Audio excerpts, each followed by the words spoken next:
화학의 기본 법칙 첫 번째 여러분 이제 질량 보존 법칙 하셨고요. 이제 지금부터 일정 성분비 법칙을 설명할 건데 일정 성분비 법칙은 질량 보존 법칙과는 달리 질량 보존 법칙은 혼합물이건 화합물이건 모두 성립하지만 일정 성분비 법칙은 그렇죠. 화합물만 성립합니다. 굉장히 중요합니다. 일정 성분비 법칙은 누구만 성립한다? 그렇죠. 화합물만 성립한다는 거. 그러면 이제 물의 합성 실험이죠. 물의 합성이라는 거는 수소랑 산소를 반응시켜서 물을 만들었거든요.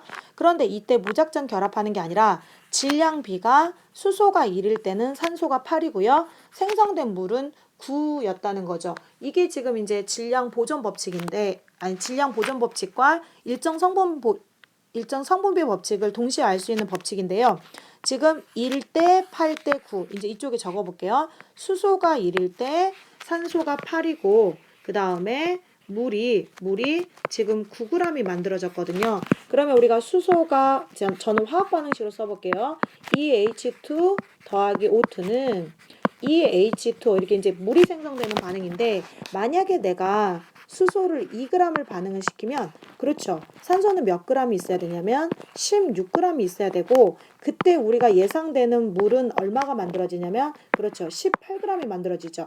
우리가 이제 이 일정 성분비 법칙은 항상 우리가 질량 보존 법칙하고 같이 설명할 수가 있는데 1대 8대 9라는 질량 B가 성립하는 거는 이건 무슨 법칙이라고요? 그렇죠. 일정 성분비 법칙이고 화살표 왼쪽에 반응 전 물질의 총량이랑 반응 후 물질의 총량이 같은 건 무슨 법칙이다? 그렇죠. 이거는 질량 보존 법칙이죠. 이제 두 번째 가볼게요. 금속의 연소 반응. 쌤이 금속을 태우면 질량이 늘어난다 그랬죠. 뭐만큼 늘어나냐면 결합한 산소의 질량만큼. 그럼 마그네슘과 산소가 산화 마그네슘이 질량 B가 3대 2대 5죠. 그럼 3g과 2g을 반응시키면 그렇죠. 5g이 만들어지는 것도 뭐다? 그렇죠. 이것도 네. 일정 성분비 법칙이랑 질량 보존 법칙을 함께 할 수 있는 경우고 그 다음에 이제 시험에 잘 나오는 게 구리의 연소거든요. 그런데 지금 이제 화면이 조금 작아서 여러분들은 잘 보이실지 모르겠어요. 학습시. 구리의 연소는 구리가루를 공기 중에서 가열하면 제 이쪽에다 다시 적어볼게요. 구리를 저는 이렇게 지금 화학식으로 한번 적어볼게요.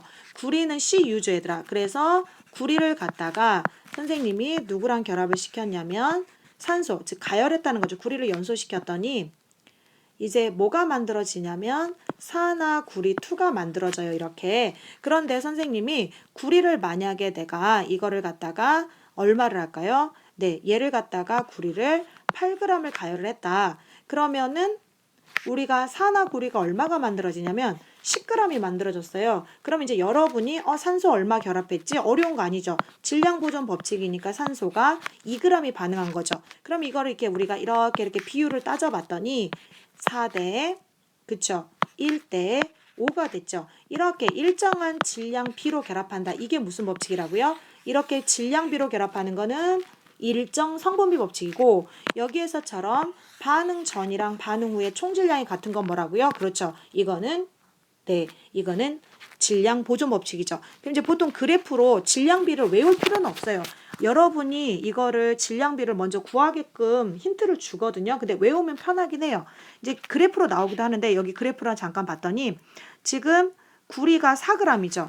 4g의 구리랑 만나는 점을 봤더니 산소가 1g이구나. 이렇게 파악을 해도 되고 4g의 구리를 태웠는데 만들어진 여기 세로축이 여기는 산화구리네요. 산화구리가 5g이 만들어졌다는 얘기는 결합한 산소가 1만큼이라는 거를 여러분이 유추하실 수 있어야 돼요.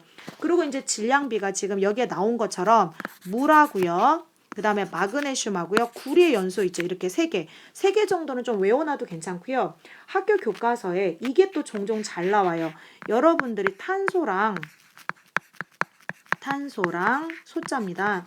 탄소랑 그 다음에 미안합니다. 탄소랑 산소입니다. 탄소랑 산소가 결합하면 느낌 오세요? 어떤 기체 만들어져요? 그렇죠. 탄소랑 산소가 결합하면 이산화탄소 기체가 만들어지는데 일부 학교에서 이 질량비가 종종 시험에 나와요. 그러면 탄소가 3이고요. 그 다음에 산소가 8일 때 이산화탄소는 아실 수 있겠죠. 11이 돼야 되죠.